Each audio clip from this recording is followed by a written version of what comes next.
नमस्कार मित्रों, मैं उमाशंकर जोशी। गुरु मंत्र बूझो तो जाने प्रश्नोत्तरी का 14वां दिन। मित्रों, आइए चर्चा करते हैं। मित्रों, आज का पहला प्रकरण है छंद शास्त्रम वेदस्य किम रूपम अंगम, अर्थात छंद शास्त्र वेद का कौन सा अंग है, ये जानना है हम लोगों को। मित्रों, पहला विकल्प है पादौ, दूसरा विकल्प है हस्तौ, तीसरा विकल्प है श्रोत्रे और चौथा विकल्प है नेत्रे। यानी कि हमें ये जानना है कि छंदशास्त्र वेद का कौन सा अंग है, यानी कि वेदांग जो है उसका कौन सा रूप छंदशास्त्र है, ये हम लोगों को जानना है। पादौ यानी पैर हैं, हस्तौ यानी हाथ हैं, श्रोत्रे यानी कान है, नेत्रे यानी आंख हैं। तो इसके लिए मित्रों हमें ये जानना पड़ेगा कि वेदांग कितने हैं और वेदांग जो वेद पुरुष के अंग हैं वो कौन कौन से हैं। तो मित्रों इसकी चर्चा करने के लिए इस हम चार्ट से समझते हैं। समय बचाने के लिए चार्ट मैंने बना लिया है पहले ही। तो आइए मित्रों हम इसकी चर्चा करते हैं। मित्रों देखिए, ये वेद पुरुष बनाया हम लोगों ने। कौन सा पुरुष है मित्रों? ये वेद पुरुष। तो ये जो वेद पुरुष है, इस वेद पुरुष के 6 अंग निर्धारित कर लिए हम लोगों ने। नंबर 1 मित्रों अंग निर्धारित किया हमने नेत्र। नंबर 2 हमने किया कर्ण, जो सुनने के काम आते हैं, नेत्र देखने के काम आते हैं, नासिका सूंघने के यानी घ्राण, मुख, हस्त और पैर यानी पादों। ये 6 अंग हमने निर्धारित कर लिए मित्रों, चक्षु, श्रोत्र, घ्राण, मुखम, हस्त और पादों। अब जो वेद पुरुष है, तो वेद पुरुष की जो चक्षु है वो कौन सा शास्त्र है मित्रों? ज्योतिष शास्त्र। श्रोत्र है वो निरुक्त है, घ्राण है जो शिक्षा है, मुख है जो व्याकरण है, और हस्त किसे कहा गया है? कल्प शास्त्र को। और छंद शास्त्र को क्या कहा गया है मित्रों? पैर कहा गया है। मित्रों पहले वेदों का अध्ययन मुख्य रूप से किया जाता था प्राचीन काल में, फिर धीरे धीरे समय बीतता गया, वेद समझने में थोड़ी जटिलता आने लगी, तो वेदों को निकाल करके प्रत्येक एक एक अंग उसका बांट दिया गया। ऐसे करके 6 वेदांग निर्धारित कर दिए गए।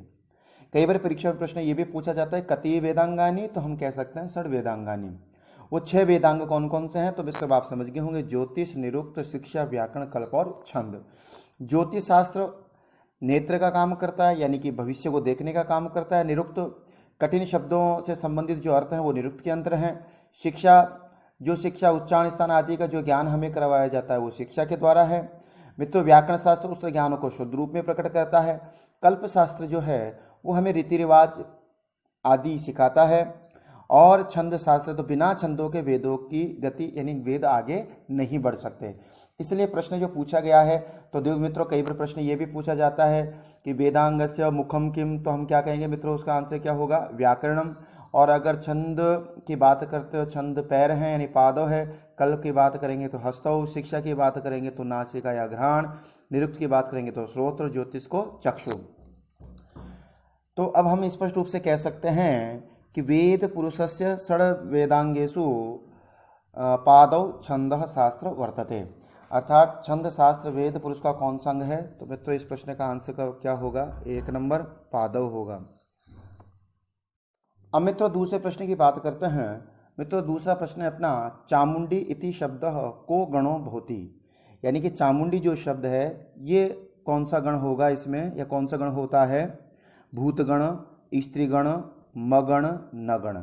अब इस प्रश्न को हमको समझने के लिए हमें ये जानना आवश्यक है कि आखिर ये गण होते कितने हैं और किस तरीके से इनका विधान किया जाता है। तो मित्रों आइए समझते हैं। सबसे पहले हमें यह आना चाहिए कि गण होते कितने हैं। तो मित्रों छंद शास्त्र में कितने गण बताए गए हैं? 8 गण बताए गए हैं।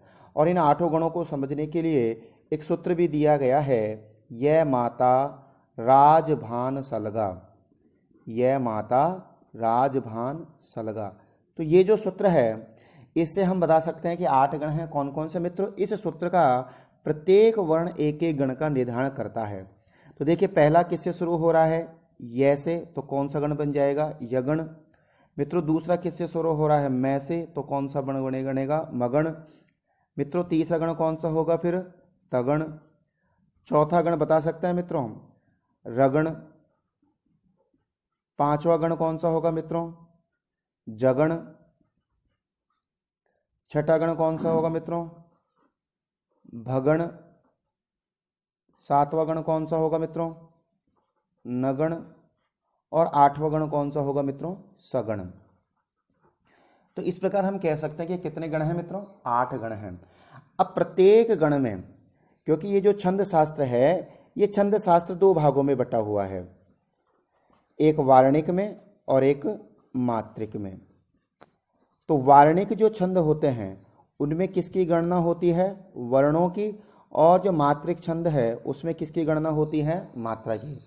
मित्रों, इस तरीके की जो मात्रा होती है इसे हम लघु कहते हैं, और इसका विधान यानी कि ये एक मात्रिक है, और इस तरीके की जो मात्रा होती है मित्रों हम उसे गुरु कहते हैं, और उसका विधान इस तरीके से किया जाता है। मित्रों, ये जो गण हैं ये वार्णिक गण हैं, और वार्णिक गण कितने होते हैं मित्रों? 8। और मात्रिक गण कितने होते हैं मित्रों? 5। पहले हम वार्णिक गणों की चर्चा करेंगे, उसके बाद में मात्रिक गणों के बारे में समझेंगे। अब मित्रों, जो वार्णिक गण हैं इसमें कितने वर्ण होते हैं? 3 वर्ण होते हैं। कितने वर्ण होते हैं मित्रों? 3। और इसमें जो मात्राएं होती है वो कितनी होती है मित्रों? 4। यानी कि 4 मात्राओं को मिलाकर के एक गण बनाया जाता है मात्रिक छंद में, और 3 वर्णों को मिलाकर के एक गण बनाया जाता है वार्णिक छंद में। तो अभी हम ये जो 8 गण पढ़ रहे हैं मित्रों, ये वार्णिक छंद की चर्चा की जा रही है। तो 3 वर्ण, तो हम यहाँ से 3 वर्ण लेंगे। तो यगण में क्या आ जाएगा? य माता। मगण में क्या आ जाएगा? मातारा। तगण में क्या आ जाएगा मित्रों? ता रा जय। मित्रों, रगण में क्या आएगा? राजभा। मित्रों, जगण में क्या आएगा? जय भान। मित्रों, भगण में क्या आएगा? भानस। मित्रों, नगण में क्या आएगा? नशल। और मित्रों, सगण में क्या आएगा? सलगा। तो देखिए 3 वर्णों से एक गण मिल गया है। अब इनकी लघु गुरु मात्रा का भी विधान कर लेते हैं, क्योंकि तभी हम बता पाएंगे कि कौन से वर्ण में कौन सी मात्रा का निर्धारण किया जा सकता है। तो आइए मित्रों, मैं आपसे समय बचाने के लिए ये चार्ट मैंने थोड़ा बना लिया है, तो आप इसे भी देख सकते हैं कि लघु गुरु मात्रा का निर्णय कैसे करना होता है। तो देखिए मित्रों, ये जो ह्रस्व यानी एक मात्रिक स्वर हैं, इन ह्रस्व एक मात्रिक स्वरों में हमेशा लघु स्वर कहता है, इनको ह्रस्व स्वर कहते हैं। ये एक मात्रिक स्वर है और इनकी संख्या कितनी है? 5, और इसको इस चिन्ह के माध्यम से दर्शाया जाता है। मित्रों, ये जितने भी आपको स्वर दिख रहे हैं, आ ई उ री ए ओ आई औ, ये सारे के सारे द्विमात्रिक स्वर हैं। इन्हें दीर्घ स्वर भी कहा जाता है, और इन्हें हम क्या कहते हैं? गुरु कहते हैं। मित्रों, इनको इस चिन्ह के माध्यम से दर्शाया जाता है। लघु गुरु मात्रा करने के लिए हमें ये नियम भी आना चाहिए। मित्रों, ये नियम कह रहा है कि संयुक्ताद्यम दीर्घम, यानी कि संयुक्त स्वर से, संयुक्त वर्ण से पहले का जो स्वर है वो क्या होगा मित्रों? दीर्घ। एक बात और हमें ध्यान रखने की, जो लघु गुरु मात्रा विधान कर रहे हैं ये केवल किसकी होती है मित्रों? स्वरों की होती है। तो आइए जरा इसको हम स्पष्ट करें। संयुक्ताद्यम दीर्घम, यानी कि संयुक्त वर्ण से पहले का जो स्वर होगा वो क्या होगा? दीर्घ। इसको इससे समझने के उदाहरण से, जैसे मित्रों विद्या है, तो विद्या में ये जो ई है, अब ये ई ह्रस्व स्वर नहीं है, इस ई को कौन सा स्वर मानेंगे हम? दीर्घ स्वर मानेंगे। तो इससे क्या हो जाएगा? इस ह्रस्व स्वर के स्थान पे हम इसको दीर्घ इस तरीके का निर्धारण करेंगे। या आ स्वर है तो इस तरीके से। तो कहने का मतलब है कि संयुक्त आद्यम दीर्घम, तो संयुक्त वर्ण से पहले वाला स्वर क्या होता है मित्रों? दीर्घ होता है। आगे बढ़ते हैं। सानुस्वारम, यदि कोई अनुस्वार से युक्त वर्ण है, जैसे ए है, अब ए वैसे तो ह्रस्व है, लेकिन यदि अनुस्वार से युक्त हो गया तो ये ए क्या हो जाएगा मित्रों? दीर्घ हो जाएगा।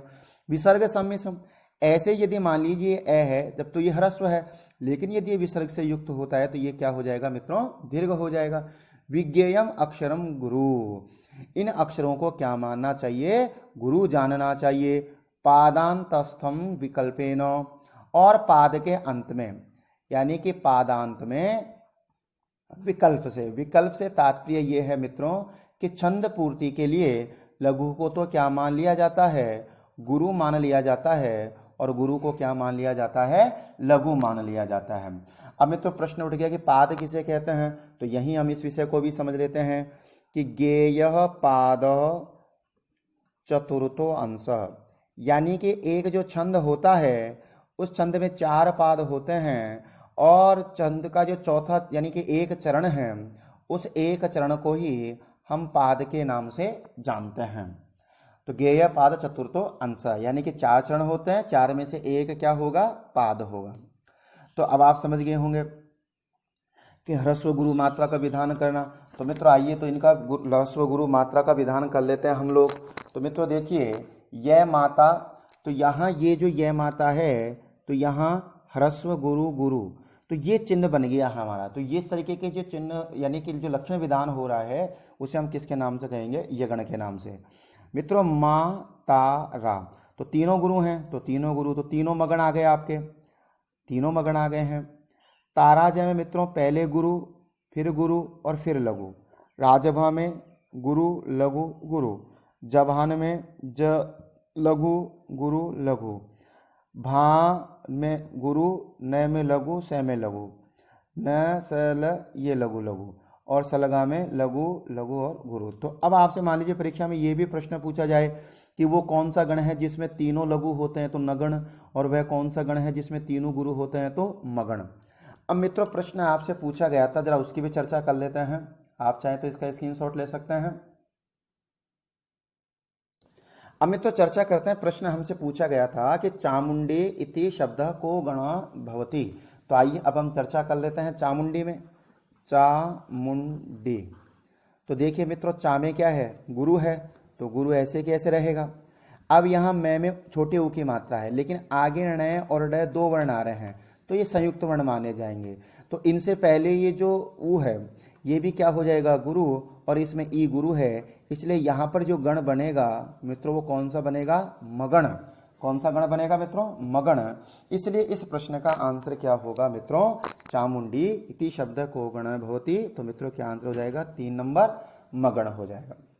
आइए मित्रों अगला प्रश्न की ओर बढ़ते हैं कि छंदो लक्षण वाक्य विश्रांति किमित्युच्यते, किम इति उच्यते, यानी कि छंद लक्षण वाक्य में विश्रांति यानी विराम जो होता है उसको क्या कहा जाता है। तो यह अवसानम यानी समाप्ति कहा जाता है, विराम यानी उसको रुकना कहा जाता है, विश्राम करना कहा जाता है, या यति कहा जाता है। तो हम ये कह सकते हैं छंद लक्षण में वाक्य में जो विश्राम यानी जो विराम होता है उसे हम किसके नाम से जानते हैं, यति के नाम से जानते हैं। यति विच्छेद संज्ञिका, यानी कि यति जहाँ वाक्य को विराम देती है उसे हम किसके नाम से जानते हैं, छंद में यति के नाम से जानते हैं। मित्रों यति के बारे में एक प्रश्न और जान लेना है हम लोगों को कि यति जब भी दर्शाई जाती है छंद के लक्षण में तो उसमें हमेशा कौन सी विभक्ति होती है मित्रों, तृतीया विभक्ति होती है। कौन सी विभक्ति होती है मित्रों, तृतीया विभक्ति। तो छंद के लक्षण में तृतीया विभक्ति से यति दर्शाई जाती है। आइए मित्रों अब चौथे प्रश्न की ओर चलते हैं। मित्रों चौथा प्रश्न है वसंत तिलकायाः लक्षणम किम। तो वसंत तिलका छंद जो है उसका लक्षण क्या है। तो वसंत तिलका छंद का लक्षण आप जानते हैं कि र स भा जगौग, मित्रों ये नहीं है। न मैं यु तेयम, ये मालिनी छंद का लक्षण है, ये भी नहीं है। तबजा जगौग चतुर्वी यकार है। तो देखो ये मित्र तबजा जगौग, तो हम ये लक्षण जानते हैं कि उक्ता वसंत तिलका तबजा जगौग, यानी तगण भगण जगण, तगण भगण जगण जगण गुरु गुरु, इनसे मिलकर के जो छंद बनता है उसे हम किसके नाम से जानते हैं, वसंत तिलका छंद के नाम से जानते हैं। यानी कि 14 वर्णों का छंद होता है मित्रों। इसमें तगण होगा पहला गण, दूसरा भगण होगा, तीसरा जगण होगा, चौथा जगण होगा, फिर गुरु और गुरु। इस प्रकार मिलकर के वसंत तिलका छंद बनता है। और यह छंद कितने वर्णों का है मित्रों, 14 वर्णों का है। कितने वर्णों का, 14 वर्णों का। तो इसलिए उक्ता वसंत तिलका तबजा जगौगा, यह वसंत तिलका छंद का लक्षण है। आइए मित्रों आज के अंतिम प्रश्न की ओर अग्रसर हम होते हैं। और मित्रों आज का अंतिम प्रश्न है मित्रों आर्या छंदसी द्वितीय चरणे मात्रा भवंती, यानी कि आर्या छंद में द्वितीय चरण में मात्रा होती है। कितनी मात्रा होती है, तो देखिए मित्रों अब इस प्रश्न को हल करने के लिए हमें क्या आर्या छंद का लक्षण याद होना चाहिए, या हमें आना चाहिए कि आर्या छंद कब कब होता है और कब कब उसमें कितनी कितनी मात्राओं का विधान किया जाता है। मित्रों समय बचाने के लिए मैंने इस छंद के लक्षण को पहले ही लिख लिया है। तो आइए अब इसकी चर्चा कर लेते हैं कि छंद क्या कह रहा है। मित्रों ये आर्या छंद का लक्षण है। कौन से छंद का लक्षण है मित्रों, आर्या। मित्रों आर्या एक मात्रिक छंद है। कौन सा छंद है, मात्रिक। और मात्रिक छंद में गणना किसकी होती है, केवल मात्राओं की होती है। मित्रों ये इस तरीके की जो मात्रा होती है इसका मतलब एक संख्या गिनी जाती है, और इस तरीके की मात्रा होती है इसका मतलब 2 संख्या गिनी जाती है। तो यानी कि यहाँ संख्या गिनी जाएगी मात्राओं की।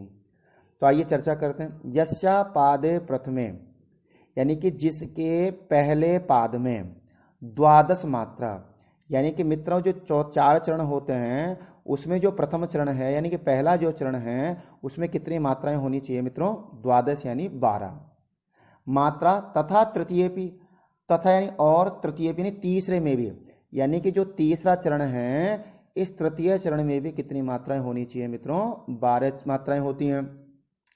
अष्टादश द्वितीय, यानी कि जो दूसरा चरण है इस द्वितीय चरण में कितनी मात्राएं होनी चाहिए मित्रों? अष्टादश यानी 18। चतुर्थ के पंचदश, और जो चतुर्थ यानी चौथा चरण है इसमें कितनी मात्राएं होनी चाहिए? 15। ऐसा जो कोई छंद होता है उसे हम किसके नाम से जानते हैं मित्रों? आर्या छंद के नाम से जानते हैं। तो यस्या पादे प्रथमे 12 मात्रा तथा तृतीयेपि अष्टादश द्वितीय चतुर्थ के पंचदश सा आर्या। तो यहाँ पहले चरण में 12 मात्राएं होंगी, दूसरे चरण में 18 होंगी, तीसरे चरण में 12 होंगी और चौथे चरण में 15 मात्राएं होंगी। तो मित्रों प्रश्न हमसे आर्य छंद के बारे में पूछा गया था और आर्य छंद जो है उसके दूसरे चरण में पूछा गया है मित्रों फिर ध्यान से देखिए कौन से चरण में? द्वितीय चरण में। तो मित्रों द्वितीय चरण में क्या है? द्वितीय चरण में अष्टादश, यानी कितनी मात्राएं होनी चाहिए? 18 मात्राएं होनी चाहिए। कितने? 18। तो अब इस प्रश्न का आंसर क्या हो जाएगा मित्रों? 12, दूसरा है त्रयोदश, तीसरा है पंचदश, चौथा है अष्टादश। तो मित्रों कौन सा आंसर हो जाएगा? दूसरे चरण में 4 नंबर अष्टादश। आशा है मित्रों आपको ये छंद प्रकरण अच्छे समझ में आया होगा। अगर ये वीडियो आपको पसंद आया तो अपने ज़्यादा से ज़्यादा मित्रों के पास इसे शेयर करें और जिन लोगों ने मेरा चैनल अभी तक सब्सक्राइब नहीं किया वो सब्सक्राइब करें। जयतु संस्कृतम जयतु भारतम।